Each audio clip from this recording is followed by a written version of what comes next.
Hi everyone, it's your favorite couple again, Fidel and Nikki. So today we are going to be talking about school shooting. Do you know that school shooting and gun violence has become an epidemic in America? What do you think? Yes, it's really very sad, these days when you send your kids off to school, you don't just worry about them getting the required education. You also worry about their safety. And like you said, it has become an epidemic. Yeah. That's and very it's sad. it's very sad. Yes, it is. So let's start with what parents can do at home to prevent school shooting. I think the first thing parents should do is to enforce secure firearm storage law. Yes, it's very important that you enforce secure firearm storage laws, because you can't just have firearms at home lying around for your kids, your underage kids, to pick them up and play with them whenever they want. That's negligent. That's negligence, you're right. So if you decide to have firearms, I mean, there's nothing wrong with that. But if you have kids, you gotta make sure you gotta make sure they are well secured, right? There's absolutely nothing wrong in keeping them at a friend's house, your friends that doesn't have kids, or at the police station. But if you want to keep them at home, there's also nothing wrong with that, as long as you have a secure firearm storage laws. I mean, you can have alarm systems, that whenever somebody goes into where you put your firearm, the alarm goes off on your phone, alarm goes off on your neighbors, on the police department. The police calls and tells you, hey, somebody is about to access your firearms. Is it okay for this person to, use your firearms? Or whatever the case may be. So it's very important that you secure firearm storage laws. Yeah, so another thing is to talk to your children. Yes, it's very important that you talk to your children all the time and become their best friends. Yes. Because when you talk to your children every day, they feel they can talk to you, and try to limit and try to tone down your reaction when they tell you certain things. Because that's gonna decide whether they're gonna talk to you the next time or not. So it's good to be their friends, because when you're their friends, if anything is going on in their life, you're gonna be the first person they're gonna tell, right? So if you're a father, it's good to be, it's good for your kids to be able to tell you, hey dad, listen, I was at so and so's house yesterday, we were having fun, and look at what he did. So your dad will now tell you if that's okay, if that's a normal teenage behavior, or if that's something to watch out for. The same is applicable to the mother. So it's good to talk to your kids and be their friends, so that they can talk to you. If their friends is becoming fascinated about firearms, or their friends is talking about coming to school with guns, they're gonna tell you about it. Yes. So another point is know your child's relationship. That's almost close to talking to your children. It's good to be involved in their relationships. I mean, everybody, even adults, invites people that they care about into their relationship. Remember when we were in a relationship before we got married, you got some of your friends involved, even your families, and I did likewise. I got my family involved. So it's good that you're your kids' friends. So when they're in a relationship, they let you know, hey dad, I'm hanging out with so and so. There's absolutely nothing wrong with your kids having relationships with them, having best friends in school. And if they're old enough, there's absolutely nothing wrong with them having like a boyfriend or a girlfriend. But you gotta be able to talk to them and let them know what is expected of them at that age. At this age, it's okay to have a girlfriend or a boyfriend, but these are the things you cannot do with her. These are the things you should watch out for. If he or she starts acting this way, you gotta let me know. These are the things to watch out for. And that way, they're never gonna be intimidated by anybody. Especially girls. A lot of girls that become promiscuous, or guys take advantage of If you look at their background, you find out they have a missing father figure. So when they see a guy outside, they feel intimidated. But if you're a guy, you're doing well and you're very friendly with your daughter, there's nobody's gonna intimidate him outside. No man is gonna intimidate her.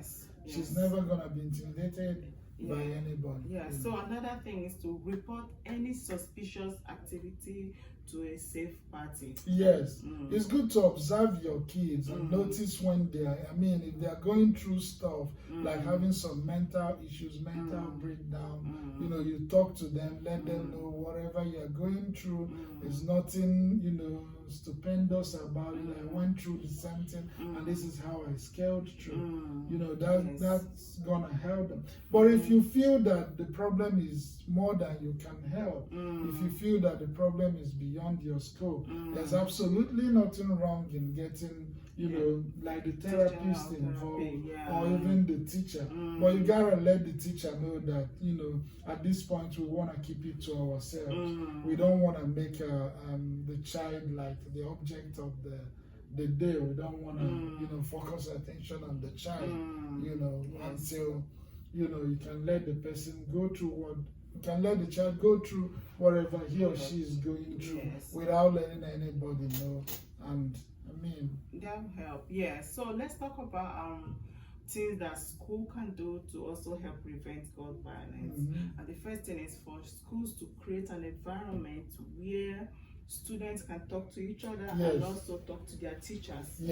It's very important that school creates that the school environment is such an environment where the students feel free to talk to the teachers, take their concerns to the teachers and also talk to one another.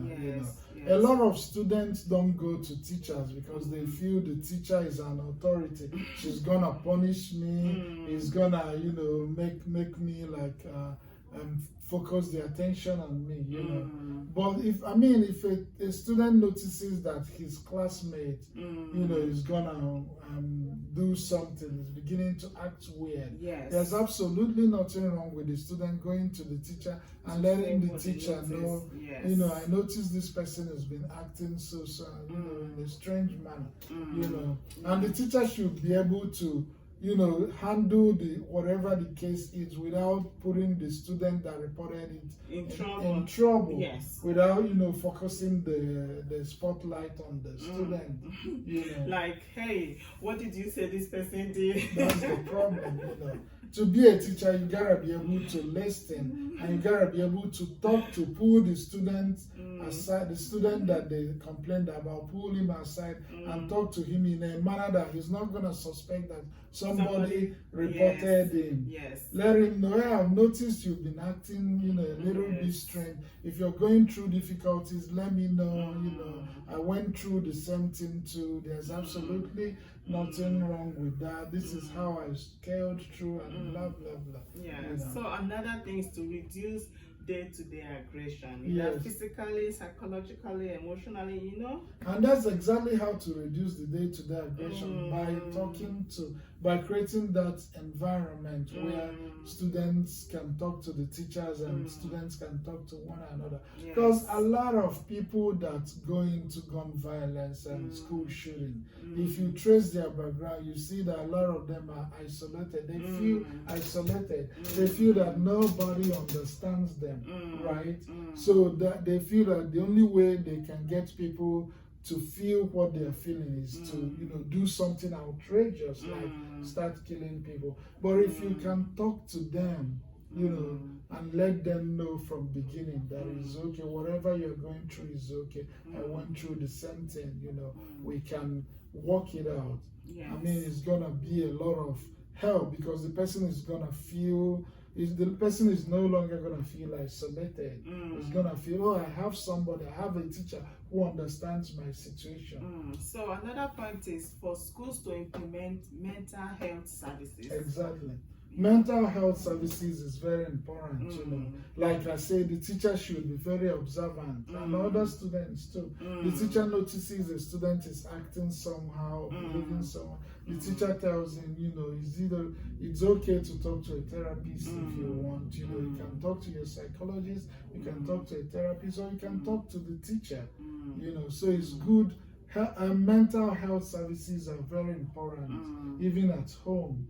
You know. Yes. So, what can a child do during school shooting, like during active shooting at school? What should the child do? Well, of course, you know I'm not a cop, so I'm just gonna give a layman's, you know, advice. You know. But whenever there's shooting in school, I think the best thing to do is, first of all, be observant. You know. Whenever you enter any school, the first thing to do is to be observant. Notice your friends, how they act under normal circumstances, and notice how they act when things, you know, are wrong. And then so that you can talk to them. You know, notice you're acting a little weird, or you can talk to the teacher. You know, it's also important when you go to school. I remember when I was in the university, they made us draw the laboratory. And they made us draw the exit routes. You know, I was wondering, why are these important? But it was very important. You know, you have to know the school, know the exit routes, you know the safe places to be. So in the case of anything, active shooting, you know where to go. And also, if you hear somebody shooting or somebody pulling out a gun, don't assume the person is playing. Don't assume it's a toy gun. You know, don't assume it's my friend that I can go and talk to and he's gonna put the gun away. No. Once you see the person pull out a gun, you hide. You know, it's better to hide behind concrete or to hide in a place where you can't be seen, and you stay there. If you are not noticed, if the person hasn't noticed you, you are hiding somewhere, stay there. Forget your belongings, forget talking to whoever.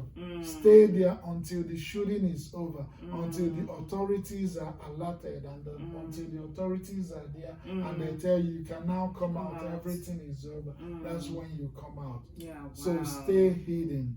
And once you come out of hiding, once everything is fine and you get your phone back, the first thing to do is to call your parents and let them know. Because parents do worry too. Like I said, it has become an epidemic. It is. You know, these days you are so worried. You know, you hear about shooting somewhere.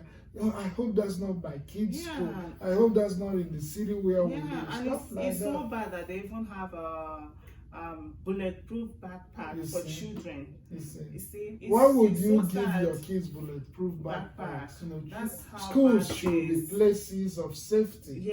You know, we should be able to make our homes and schools safe, because this is where our kids are growing up, the leaders of our tomorrow. Yes, so that's it, everyone, for today. Subscribe to our YouTube channel. Invite your friends. Follow us on Facebook. Fidel and Nikki, Fusion Media. You gotta love us. Thank you, guys. Bye.